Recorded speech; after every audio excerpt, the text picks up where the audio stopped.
भूतले निविष्टम् ब्रह्मादिदेवैः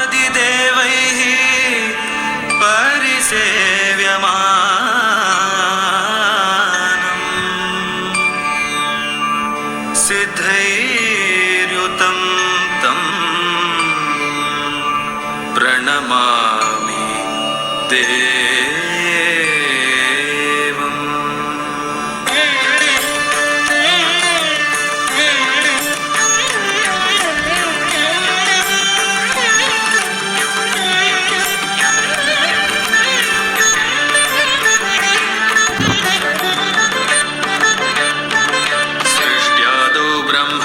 सम्यक् पूजित फलसिद्धये सदैव पार्वतीपुत्रः ऋणनाशं करोतु मे त्रिपुरस्य वधात् पूर्वं शम्भुना सम्यगार्चितः सदैव पार्वतीपुत्रः ऋणनाशं करोतु मे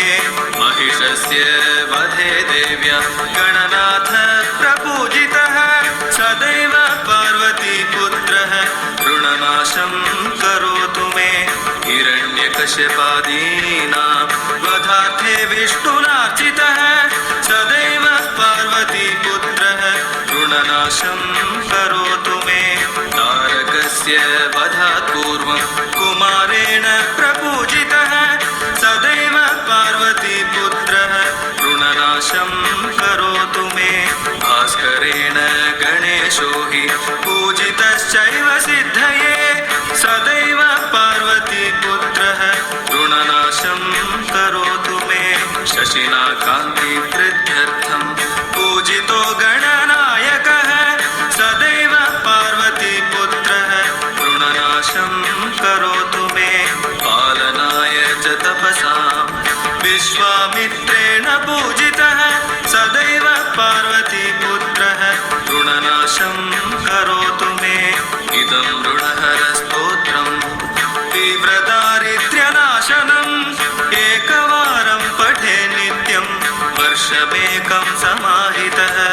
दारिद्र्यं दारुणं त्यक्त्वा कुबेर समतां व्रजेत् पठन्तोऽयं महामन्त्रः सार्धपञ्चदशाक्षरः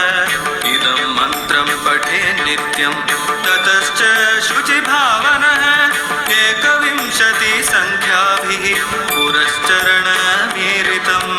सहस्रावर्तनात् सम्यक् षण्मासं प्रियतां व्रजेत् बृहस्पति समो ज्ञाने धने धनपतिर्भवेत् अस्यैवायुतसन्ध्याभिः पुरश्चरणमि